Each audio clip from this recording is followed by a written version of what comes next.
Marcus Chen wiped the grease from his hands with a torn cloth, squinting at the alien vessel that had crash-landed in the scrapyard behind his garage. 3 days had passed since the ship had torn through Earth's atmosphere like a burning meteor, embedding itself deep into the pile of discarded hovercars and defunct mining equipment. The Galactic Council had cordoned off the area within hours. But somehow, they'd missed this particular corner of the yard. The ship was unlike anything Marcus had seen in the technical manuals, where most alien vessels followed the sleek, curved designs favored by the Zephyrians or the angular geometric patterns of crystalline craft. This one looked like it had been hewn from raw metal by someone who cared more about function than form. Thick armor plating covered a hull that seemed designed to take punishment, and strange runic symbols were etched deep into the metal surface. Marcus had been working as a mechanic on the outer rim colony of Kepler 442b for 15 years. He'd fixed everything from Andromedan pleasure crafts to Centauri mining rigs, but he'd never seen anything quite like this. The engine signature was completely foreign, and the energy readings his scanner picked up suggested technology that operated on principles he didn't recognize. A low, growling sound emerged from inside the vessel, followed by what sounded like metal being struck repeatedly. Someone was alive in there, and they were trying to get out. Marcus grabbed his plasma torch and emergency medical kit. The Galactic Council could write him up later. Right now, someone needed help. The ship's hull had been breached in several places during the crash. Marcus found what looked like an access hatch, though it was sealed shut and showed signs of internal damage.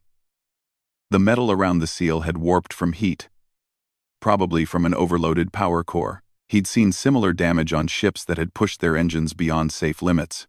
As he worked to cut through the warped metal, Marcus heard the voice more clearly. It was deep and gravelly. Definitely not human. But the universal translator in his comm unit was having trouble with the dialect.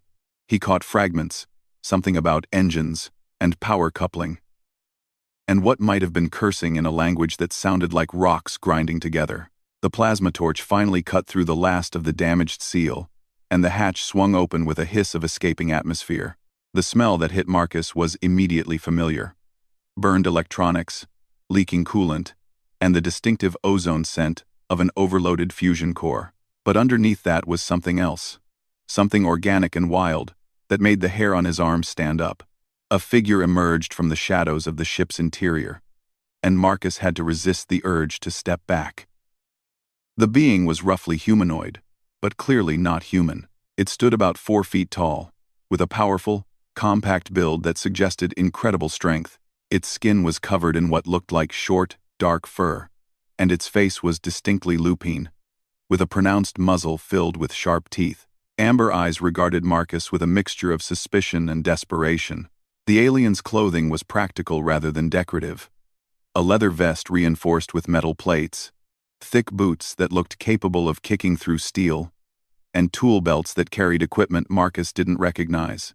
Everything about the being suggested a culture that valued function and durability over aesthetics. "You are human," the alien said, its voice carrying a slight growl even through the translator. "I am Thoric of the Iron Mountain clan. My ship is damaged beyond my ability to repair." Marcus nodded slowly. "I'm Marcus Chen, and I'm a mechanic. Maybe I can help." Thoric's ears, which Marcus now noticed were pointed and mobile, perked up slightly. "You work with machines?" "It's what I do," Marcus replied. "What's wrong with your ship?"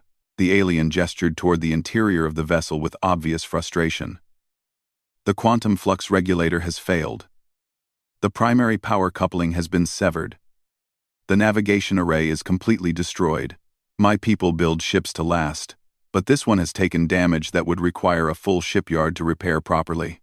Marcus peered into the ship's interior, his eyes adjusting to the dim light.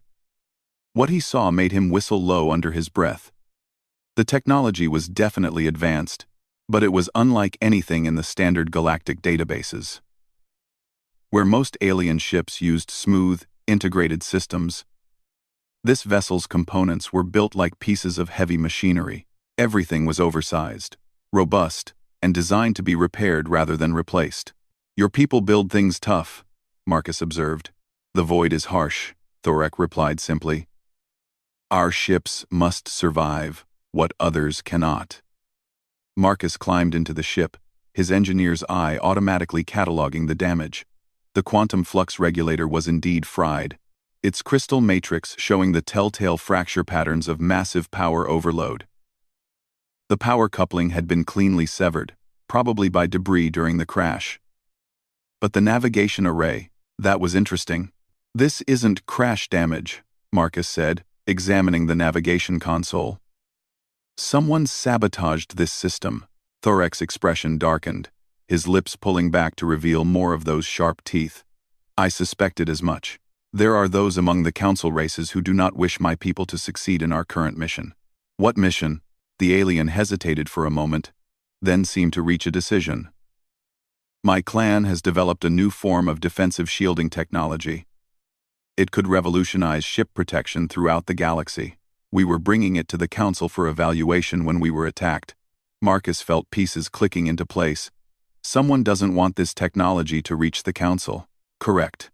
They damaged our navigation array to ensure we would be lost in hyperspace. They did not expect us to drop out of hyperspace so close to an inhabited world, and they certainly did not expect to find a human mechanic willing to help. Why wouldn't they expect that? Thorek's expression softened slightly. Because humans have a reputation among the void-born races. You are known for your adaptability, your willingness to help others, even when there is no clear benefit to yourselves. Many of the older races consider this a weakness. Marcus laughed. Well, we've always been pretty good at fixing things that other people have given up on. Let me take a closer look at these systems.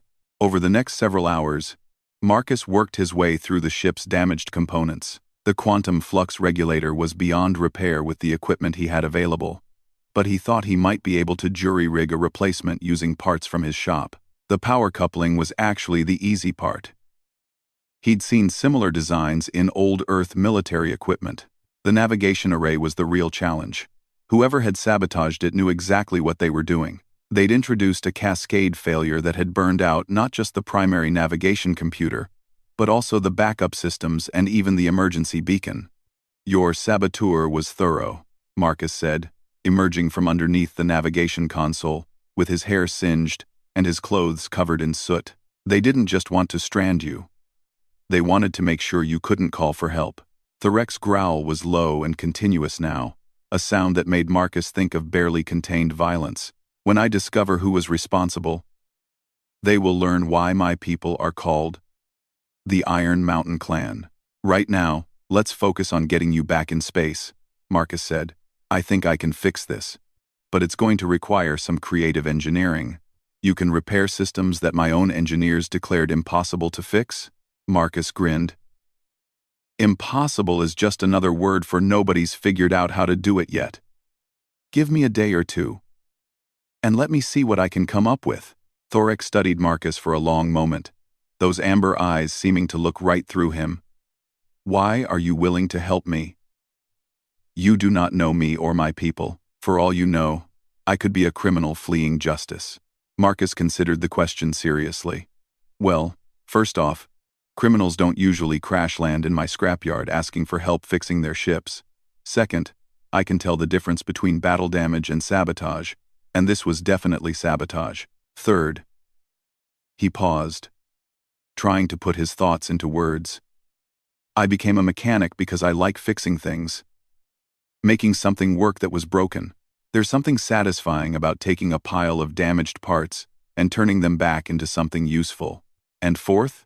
Thorek asked, sensing there was more. Fourth, you said this technology of yours could help protect ships throughout the galaxy. If that's true, and if someone is willing to commit sabotage to prevent it from reaching the council, then maybe it's something that needs to reach the council. Thorek was quiet for several minutes, his expression thoughtful. Finally, he spoke. My people have a saying. The strength of the pack is the wolf, and the strength of the wolf is the pack. I think perhaps humans understand this concept better than we realized. We have a similar saying, Marcus replied. No one gets left behind.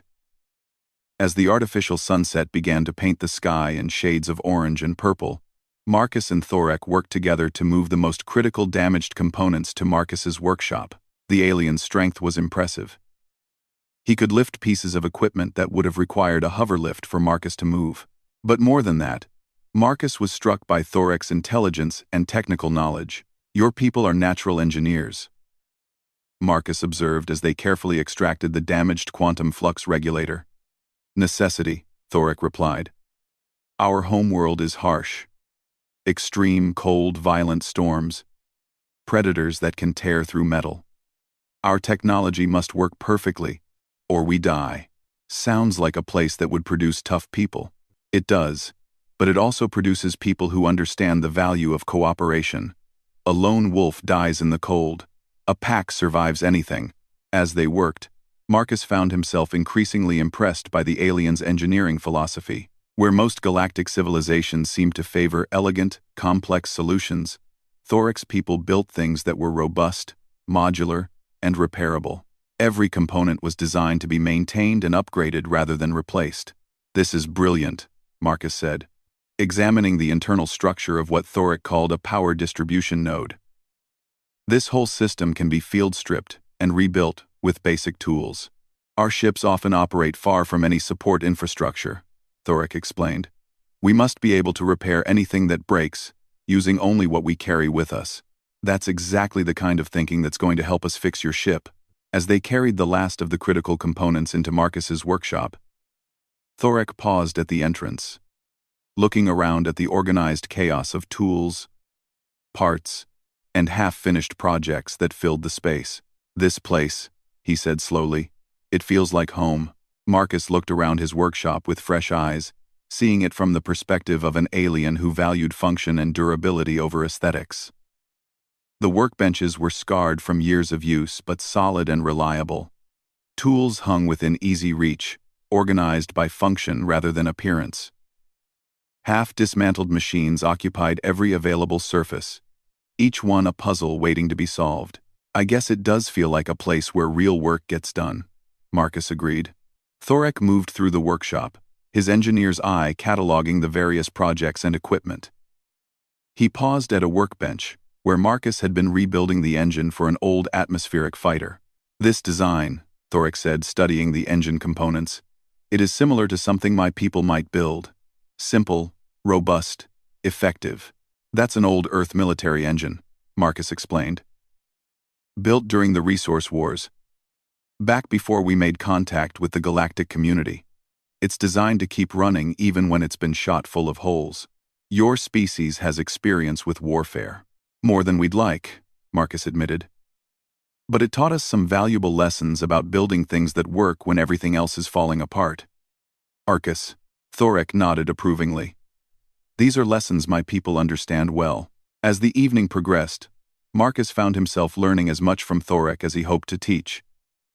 The aliens' approach to engineering problems was refreshingly direct and practical. Where a human engineer might spend hours running computer simulations, Thorek seemed to instinctively understand how mechanical systems would behave under stress. "Tomorrow," Marcus said as they finished organizing the damaged components, "we'll start with the power coupling. That's the easiest fix, and it'll let us test the ship's basic systems." "And the quantum flux regulator?" Marcus grinned. "That's where things get interesting. I've been working on a theory about quantum field manipulation using modified plasma coils. Never had a chance to test it, but your regulator might be the perfect opportunity." Thorek's ears perked up with interest. "You have experience with quantum field manipulation?" "Let's just say I've always been curious about how things work, even when they're not supposed to work the way I think they should work." The alien's growl had shifted to what Marcus was beginning to recognize as laughter. "I think my people would like you, Marcus Chen." As they secured the workshop for the night, Marcus couldn't shake the feeling that this chance encounter was going to lead to something much bigger than simply repairing a damaged ship. The technology Thorek had described, the sabotage, the implications for galactic politics. It all suggested that he was about to become involved in something that would test every skill he'd ever learned as a mechanic. But that was a problem for tomorrow. Tonight, he had damaged alien technology to study and repair methods to design. Marcus Chen had always been at his best when faced with an impossible challenge, and this looked like it might be the most impossible challenge he'd ever encountered. The workshop fell quiet except for the gentle hum of diagnostic equipment and the occasional sound of Thorek moving around the ship, checking systems and making notes in his own language. Marcus settled in at his main workbench, pulled up the technical specifications for quantum field regulators, and began sketching modifications that shouldn't work but might just work anyway. Outside, the twin moons of Kepler 442b rose over the scrapyard, casting silver light over the crashed ship and the unlikely partnership that was about to change both their lives forever. Marcus woke to the sound of metal being hammered with precise, rhythmic strikes. Dawn light filtered through the workshop windows, revealing Thorek bent over a workbench, methodically shaping a piece of damaged hull plating back into its original form. The alien worked with the focused intensity of someone who had spent a lifetime making broken things whole again. "Morning," Marcus called out, stretching muscles that ached from falling asleep hunched over technical diagrams. "How long have you been up?" 2 hours, Thorek replied without looking up from his work. "I do not require as much sleep as humans. I have been examining the power coupling damage more closely." Marcus walked over to where Thorek was working, impressed by the alien's technique. Using nothing but basic metalworking tools, Thorek had managed to restore the damaged hull plating to what looked like factory specifications. "That's incredible work," Marcus said. "Most mechanics would have just cut out the damaged section and welded in a patch." "Replacement parts are luxury for Voidborn," Thorek explained, setting down his hammer. "We learn to restore rather than replace."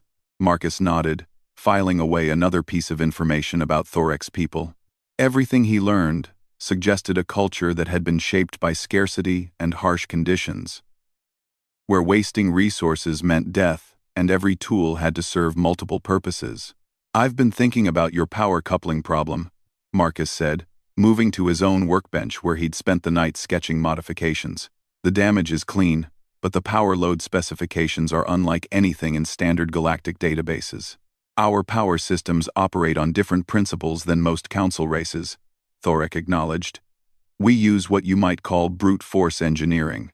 Higher power densities, more robust containment, but also more demanding in terms of coupling requirements." Marcus showed Thorek his sketches. "I think I can build you a new coupling using components from my shop, but it's going to require some creative modification. The power density you're talking about is beyond normal safety parameters." Thorek studied the diagrams with obvious interest. "These modifications, they are outside standard engineering protocols." "Way outside," Marcus agreed. "But sometimes the best solutions come from ignoring what's supposed to be impossible." "Show me." Marcus led Thorek to a storage area where he kept salvaged components from dozens of different alien technologies. Over the years, he'd accumulated an impressive collection of parts that other mechanics had deemed unrepairable or obsolete.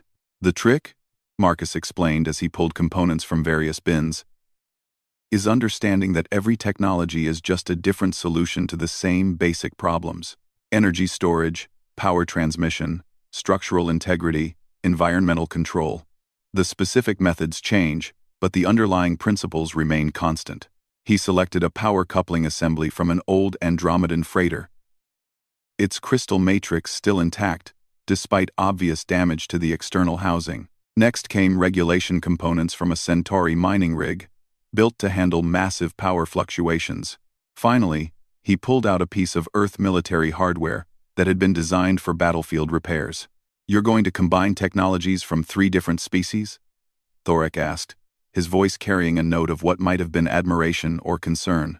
4 species, Marcus corrected, adding a harmonic stabilizer from Zephyrian pleasurecraft. "The theory is that each component does one thing really well. If we can integrate them properly, we should get a coupling that can handle your power requirements while maintaining stable output." Thorek's ears had perked up with interest. "This approach, it is not taught in any engineering curriculum I know of." "That's because most engineers are taught to work within established parameters.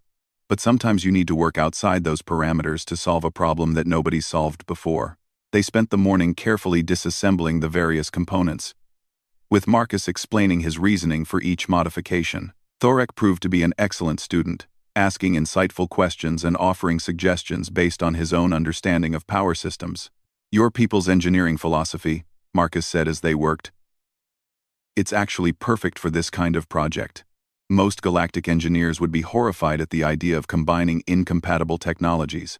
Incompatible is opinion, not fact. Thoric replied. If energy flows from one point to another, compatibility can be created. The work was intricate and demanding. Each connection had to be precisely calibrated to account for the different operating characteristics of the combined technologies. Too much resistance, and the system would overload. Too little, and the power fluctuations would destroy the coupling within minutes. As they worked, Marcus found himself learning as much about Thoric's people as about their technology. The alien spoke occasionally of his homeworld, describing a harsh environment where survival required constant adaptation and innovation. The Iron Mountain clan takes its name from our ancestral home, Thoric explained, as they carefully aligned crystal matrices from the Andromedan coupling. It is a place where metal must be torn from frozen ground, where storms can last for cycles, where the weak do not survive to reproduce. Sighed. Sounds like a tough place to grow up. It creates tough people. But more than that, it creates people who understand that survival depends on the pack. No individual, no matter how strong or clever, can survive alone in such conditions. Marcus paused in his work, struck by something in Thoric's tone. Is that why this mission is so important to you? The shield technology you're carrying? Thoric was quiet for a long moment, his hands continuing to work, even as his expression grew thoughtful. My people are not numerous compared to the Great Council races. We have perhaps 50 worlds, scattered across the outer rim, where others do not wish to settle. For generations, we have survived by being harder to kill than our enemies find profitable. But that's changing? The galaxy is becoming more dangerous. There are forces moving in the void that view smaller civilizations as obstacles to be removed. Our traditional defenses may not be sufficient against what is coming. Marcus felt a chill that had nothing to do with the workshop's temperature. What kind of forces? Those who believe that the galaxy would be better ordered under a single authority. Those who see diversity as weakness rather than strength. They have begun testing the defenses of rim worlds, probing for vulnerabilities. The implications hit Marcus like a physical blow. He'd heard rumors, whispered conversations in spaceport bars about ships disappearing along the rim trade routes, about colonies that had simply stopped responding to communications. He'd assumed it was the usual piracy and territorial disputes that had always plagued the outer systems. The shield technology you're carrying, Marcus said slowly. It's not just about protecting your ships, it's about protecting your people. The defense grid we have developed could protect entire star systems from anything short of a full battle fleet. More importantly, it could be adapted by any species with the technical capability to construct it. Small worlds would no longer be defenseless against large fleets. Marcus understood now why someone would want to prevent this technology from reaching the Galactic Council. If smaller civilizations could defend themselves effectively, it would fundamentally alter the balance of power in the galaxy. No wonder someone sabotaged your ship, Marcus said. This technology could change everything, which is exactly why it must reach the Council. But first, we must repair my ship and complete the journey. They worked in focused silence for the next several hours, the weight of responsibility adding urgency to their efforts. Marcus found himself pushing the boundaries of his own engineering knowledge, combining techniques and technologies in ways that should have been impossible. The breakthrough came when Thoric suggested using a resonance frequency from his people's own power systems to synchronize the disparate components. It was a technique Marcus had never encountered, but it worked perfectly, creating a harmonic stability that allowed all four technologies to function as a unified system. Test it, Thoric said as Marcus made the final connections. Marcus activated the power flow, watching nervously as energy began flowing through their improvised coupling. The harmonic stabilizer hummed quietly. The crystal matrices began to glow with stored power, and the regulation components smoothly managed the massive energy flow that would have burned out a standard coupling in seconds. It works, Marcus said, hardly believing his own readings. The power efficiency is actually higher than the original specifications. Thoric's expression was something Marcus was beginning to recognize as his version of a smile. Human ingenuity combined with void-born engineering. Perhaps this partnership has possibilities beyond simple ship repair. They spent the afternoon installing the new coupling into Thorek's ship and testing the power systems. Everything functioned perfectly, with power distribution efficiency that exceeded the original design parameters. But the quantum flux regulator remained a more complex challenge. The quantum field manipulation required for your regulator, Marcus said as they examined the damaged component. It's beyond anything I've worked with before. The power requirements alone are staggering. It is advanced technology, even by my people's standards. The regulator maintains stability for our defensive shield matrix. Without it, the shields cannot function. Marcus studied the fractured crystal matrix at the heart of the regulator, his mind racing through possibilities. The damage was extensive, but the underlying structure was fascinating. Unlike the quantum systems used by other species, this one seemed to operate on principles that prioritized stability over efficiency. Your people's approach to quantum manipulation, Marcus said slowly. It's completely different from Council standard technology. Council races use quantum effects to achieve maximum efficiency. We use quantum effects to achieve maximum stability. Different goals, different methods. An idea began to form in Marcus's mind. Wild and probably impossible, but potentially brilliant. What if we could combine both approaches? Use Council efficiency principles to reduce the power requirements, but maintain your stability architecture? Thorek's ears perked up with interest. Such a combination has never been attempted. That's what makes it interesting. Marcus pulled up technical specifications for every quantum manipulation system in his databases, comparing operational principles and power requirements. The differences were striking. Most Council technologies achieved impressive efficiency by operating right at the edge of stability, while Thorek's people had sacrificed efficiency for unshakable reliability. Look at this, Marcus said, highlighting sections of the technical data. Your stability matrix could actually support much higher efficiency ratios than Council technology can achieve. The problem is that nobody's ever tried to integrate the two approaches, because the integration would require complete redesign of the quantum field geometry, custom fabricated containment vessels, and precision calibration beyond normal equipment capabilities, Marcus finished. Which is exactly the kind of impossible project I specialize in. They worked through the evening, designing modifications that existed only in theory, and building components that shouldn't have been possible to construct with the equipment available in Marcus's shop. But slowly, impossibly, a solution began to take shape. The breakthrough came when Thorek shared details about his people's quantum containment methods. Instead of using brute force to contain quantum effects, they used what he called harmonic resonance stabilization, essentially convincing the quantum fields to maintain their own stability through carefully modulated feedback loops. That's brilliant, Marcus said, studying the technical principles. Instead of fighting the quantum uncertainty, you're using it to create self-stabilizing systems. It is old knowledge among my people. We learned early that the void responds better to cooperation than to domination. Marcus spent the next several hours adapting this principle to work with Council efficiency protocols. It required custom fabricating components that had never existed before. But the theoretical framework was sound. More than sound, it was revolutionary.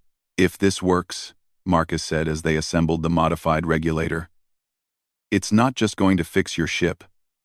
It's going to represent a completely new approach to quantum engineering. Test it, Thorek said simply. Marcus activated the power flow to the modified regulator, holding his breath as quantum fields began to stabilize around the new matrix configuration. The readings were unlike anything he'd ever seen. Efficiency ratings that matched the best Council technology, but with stability indices that exceeded even Thorek's original specifications. It works, Marcus said, staring at the readings in amazement. It actually works better than either technology alone. Thorek studied the output data with obvious satisfaction. The combination of human creativity and void-born engineering principles. Perhaps there is wisdom in diversity that even my people had not fully appreciated. As they prepared to install the modified regulator into the ship, Marcus realized that they were about to complete something much more significant than simple repair work. They had created technology that represented a fusion of engineering philosophies from multiple species. achieving results that neither could have accomplished alone.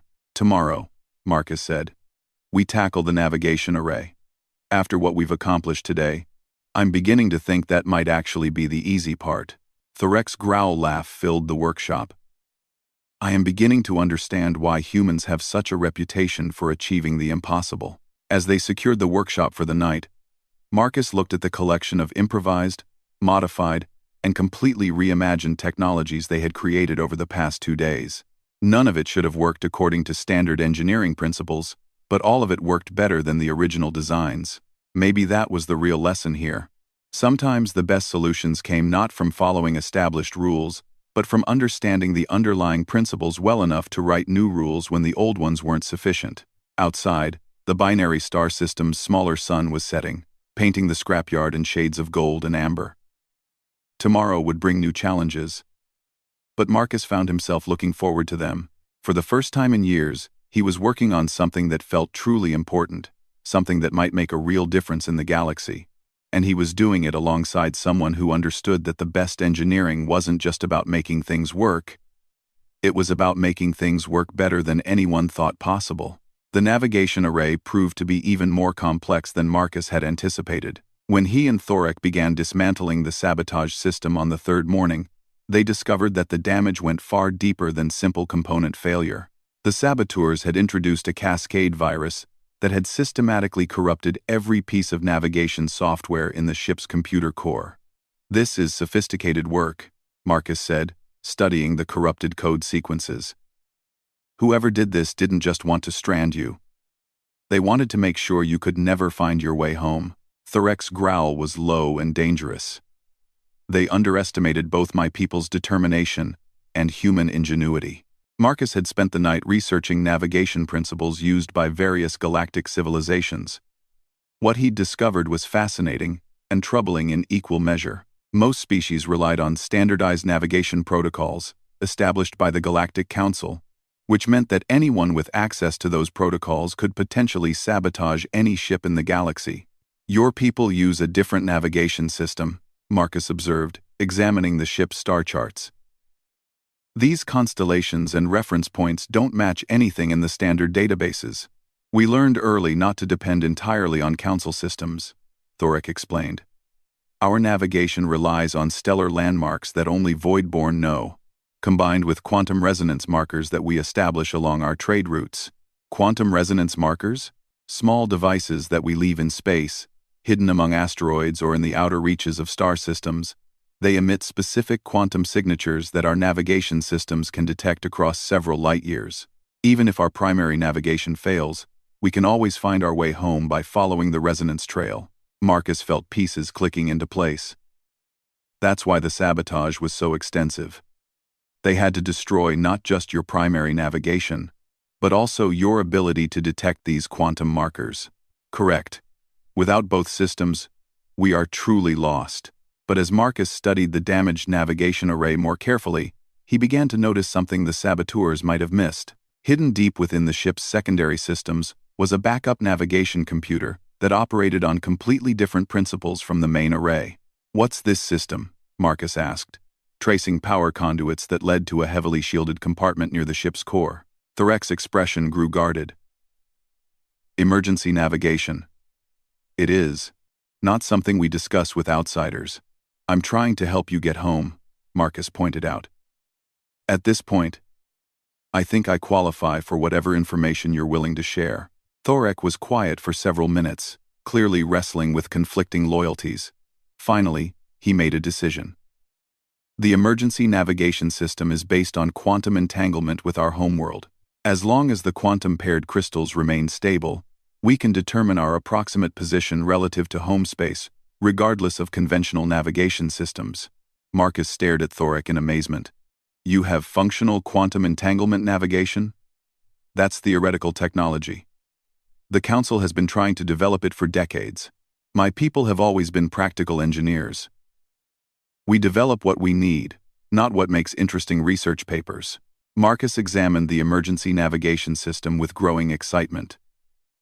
The technology was unlike anything he'd encountered. But the principles were elegant in their simplicity. Instead of trying to map the entire galaxy, The system simply maintained a quantum connection to a specific point in space, allowing for relative positioning that was immune to conventional jamming or sabotage. "This is incredible," Marcus said. "But I'm reading massive damage to the quantum matrix housing." The saboteurs found this system too. They damaged the containment vessel, but the entangled crystals themselves may still be viable. However, without proper containment, attempting to activate the system could result in catastrophic quantum decoherence. Marcus studied the damaged containment vessel, his mind already working on potential solutions. The damage was extensive, but not necessarily fatal. The quantum crystals were housed in a chamber that had been precision manufactured to maintain perfect environmental conditions. Rebuilding it would require techniques and materials he didn't have access to, or would it? "Your people's approach to quantum stabilization," Marcus said slowly.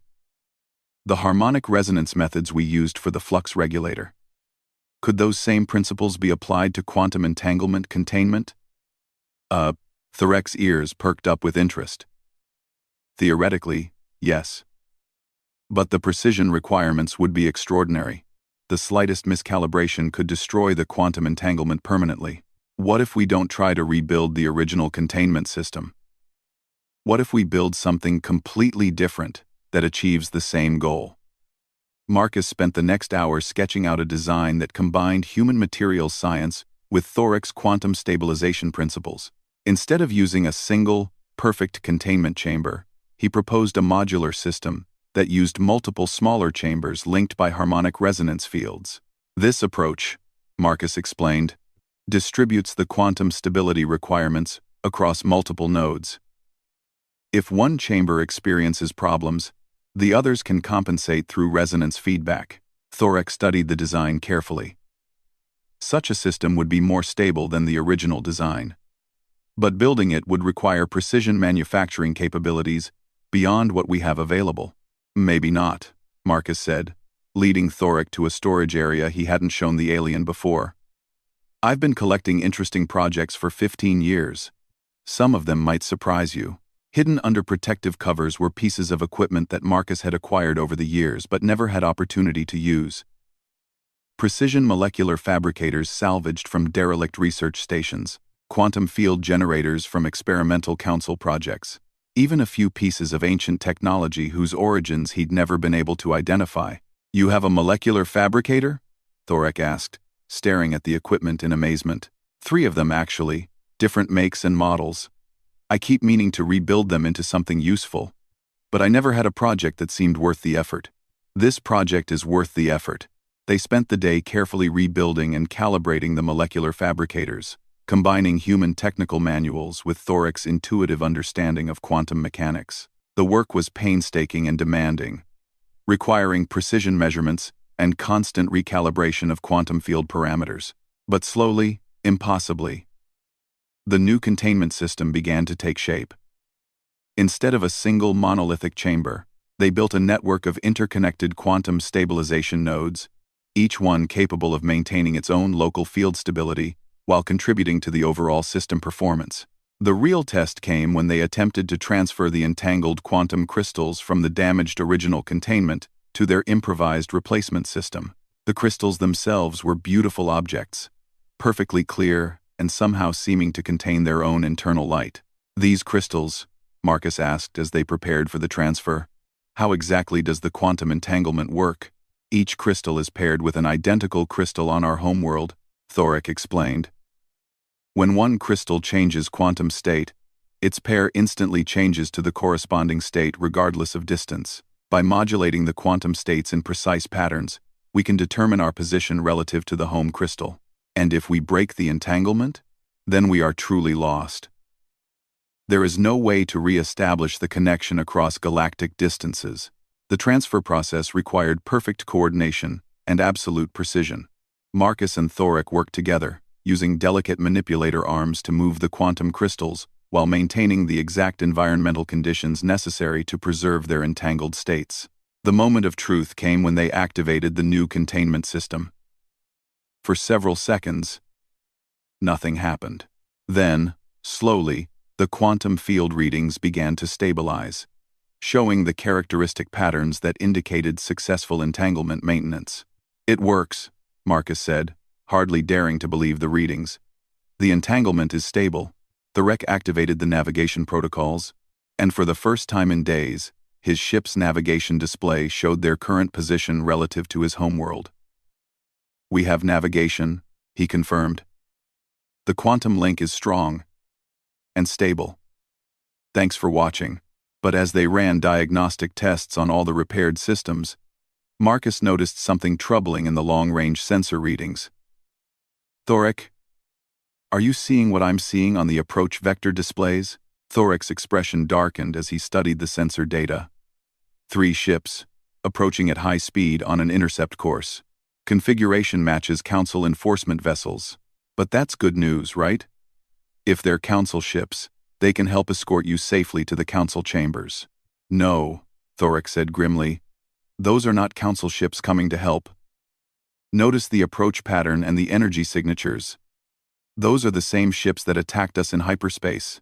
Marcus felt cold fear wash over him as the implications became clear. The saboteurs weren't content to simply strand Thorek. They were coming to finish the job personally, and they had found the crashed ship in Marcus's scrapyard. "How long do we have?" Marcus asked. "Perhaps 30 minutes before they achieve weapons range." "Can your ship fight them?" Thorek's laugh was bitter. "My ship is a transport vessel, not a warship. Against 3 military craft, we would last perhaps 90 seconds in direct combat." Marcus's mind raced through options, most of them thoroughly unpalatable. They could try to run, but the ship's engines were barely functioning and would need several more hours of work before they could achieve anything approaching full power. They could try to hide, but the scrapyard offered little concealment from military-grade sensors. They could try to call for help, but any assistance would arrive far too late to matter. Or they could do something completely unexpected. "Thorek," Marcus said slowly, "that defensive shield technology you're carrying, the thing that's so important it's worth committing sabotage to prevent it from reaching the Council, is it functional?" "The prototype is functional, yes, but it requires massive power input and has never been tested on anything smaller than a space station." "What if we could provide massive power input?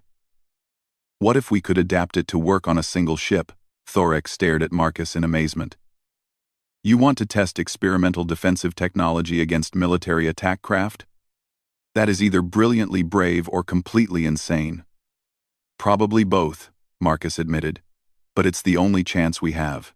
They spent the next 20 minutes in frantic preparation, adapting Thorek's experimental shield technology to work with their improvised power systems. The shield generator itself was a marvel of engineering, using quantum field manipulation to create defensive barriers that could absorb and redirect incoming energy. "The shield matrix," Thorek explained as they worked, "creates quantum interference patterns that disrupt directed energy weapons. Projectile weapons are simply absorbed, and their kinetic energy converted to harmless radiation. How much power does it need? More than any ship-mounted reactor can provide. That is why it was designed for space stations with dedicated power generation facilities." "What about more than one reactor? What if we could link multiple power sources?" Marcus led Thorek to the largest projects in his scrapyard, 3 derelict ships with intact fusion reactors that he'd been planning to refurbish when time permitted. Working together, they managed to establish power links between the crashed ship and all 3 derelict reactors, creating an improvised power grid that could potentially provide the massive energy requirements for the shield system. The attacking ships arrived just as they finished the final power calibrations. Marcus watched on the sensor display as the 3 vessels took up attack formation, their weapon systems charging for what should have been a simple destruction of a helpless target. "Activating shield matrix," Thorek announced, his hands dancing across controls that regulated quantum field generators he'd designed but never tested under combat conditions. The air around the ship seemed to shimmer, and Marcus felt a strange tingling sensation as quantum fields stabilized around them. The sensor displays showed energy patterns unlike anything in his experience, layers of quantum interference that formed protective barriers around the entire scrapyard area. The first attack came without warning. Directed energy beams that should have vaporized the crashed ship simply disappeared into the quantum interference fields. their energy absorbed and harmlessly dispersed. Projectile weapons fired from the attacking ships struck the shields and simply vanished, their kinetic energy converted to background radiation. "It's working," Marcus said in amazement. "The shields are actually working." But Thorek's expression was troubled as he monitored the shield generators. "The power requirements are enormous. Our improvised power grid cannot maintain this level of output indefinitely." Marcus watched the power consumption readings with growing alarm. They had perhaps 10 minutes of shield protection before the linked reactors would overload and shut down automatically. After that, they would be defenseless against ships that were specifically designed for combat, unless they could turn the tables entirely. "Thorek," Marcus said, an idea forming that was either brilliant or suicidal. "Your shield technology doesn't just absorb energy, does it? It converts and redirects it." "Yes, but the redirection requires precise targeting and coordination. We would need to predict exactly where the enemy ships will be and coordinate our response with nanosecond precision." "Leave the targeting to me," Marcus said, settling into the ship's secondary control station. "I've been tracking ships in this scrapyard for 15 years. I know how they move, how they think, how they react to unexpected situations. Working together, Marcus and Thorek transformed the defensive shield system into something no one had ever attempted before, a weapon that used the enemy's own attacks against them. As the attacking ships continued their assault, the shield matrix began storing and redirecting their energy, building up massive charges that could be released as focused, defensive strikes. The first redirected energy blast caught the lead attack ship completely by surprise, overloading its shields and disabling its primary weapons. The second ship tried to change its attack pattern, but Marcus had anticipated the maneuver and directed the stored energy precisely where the ship would be when it completed its evasive action. The third ship, realizing that its attacks were being turned against it, attempted to retreat, but it was too late. Thorek released the accumulated energy from dozens of previous attacks in a single, overwhelming burst that disabled the ship's engines and left it drifting helplessly. In the span of less than 5 minutes, 3 military attack craft had been defeated by what should have been a helpless transport ship and a human mechanic working with improvised equipment in a scrapyard. "We did it," Marcus said, hardly believing the sensor readings that showed all 3 enemy ships disabled and helpless. "We actually did it." But Thorek's expression remained serious. "We have won this battle, but the war continues. These ships will be missed, and their superiors will send more powerful forces to investigate. Then we need to get you to the council as quickly as possible." They spent the next hour completing the final repairs to Thorek's ship, ensuring that all systems were operating at optimal efficiency. The improvised modifications they had made over the past 3 days had transformed the vessel into something more capable than its original specifications. As Thorek prepared for departure, he paused at the entrance to Marcus's workshop. "This place, this work we have done together, it represents something important. Human creativity, combined with void-born engineering principles. Perhaps there are possibilities for cooperation that neither of our species had fully considered. Maybe when this is all over," Marcus suggested, "you could come back. We could work on some more impossible projects together." Thorek's growl laugh filled the workshop. "I would like that very much. My people have much to learn from human ingenuity, just as humans could benefit from void-born engineering wisdom." "The shield technology," Marcus said. "What you've accomplished here is going to revolutionize galactic defense. Every small world, every trade route, every peaceful civilization is going to be safer because of what you've developed." "What we have developed," Thorek corrected. "The adaptations we made, the integration of different engineering philosophies, the creative solutions to impossible problems. None of that was accomplished by any single individual or species. It was the result of cooperation and shared knowledge." As Thorek's ship lifted off from the scrapyard, its engines running smoothly and its systems operating at peak efficiency, Marcus reflected on everything that had happened over the past few days. He had started with a simple repair job and ended up helping to develop technology that could change the balance of power in the galaxy. But more than that, he had discovered something important about the potential for cooperation between species. Human creativity and adaptability, combined with alien engineering wisdom and technical knowledge, could accomplish things that neither could achieve alone. The ship disappeared into hyperspace, carrying its precious cargo of defensive technology toward the Galactic Council chambers. Marcus knew that within days, every world in the galaxy would have access to shield systems that could protect them from even the most powerful attackers. He also knew that somewhere out there, the forces that had tried to prevent this technology from reaching the Council would be planning their next move. But they would now be facing a galaxy where small worlds could defend themselves, where cooperation between species had produced capabilities beyond anything previously imagined. Marcus returned to his workshop, looking around at the tools and projects that filled the space. Tomorrow would bring new challenges, new problems to solve, new impossibilities to make possible. But tonight, he was content in the knowledge that sometimes the best engineering came not from following established rules, but from understanding the underlying principles well enough to write new rules when the old ones weren't sufficient. Outside, the twin moons of Kepler 442b rose over the scrapyard, casting silver light over the place where human ingenuity and alien wisdom had combined to create something greater than either could have achieved alone. In workshops and laboratories throughout the galaxy, engineers would soon be studying the technical specifications that Thorek carried with him, learning new ways to combine different approaches to achieve impossible results. And in his workshop on the Outer Rim, Marcus Chen settled in at his workbench with a collection of salvaged components and a new understanding of just how much could be accomplished when different species worked together toward a common goal. The galaxy was about to become a much more interesting place, and he intended to be ready for whatever impossible challenges came next.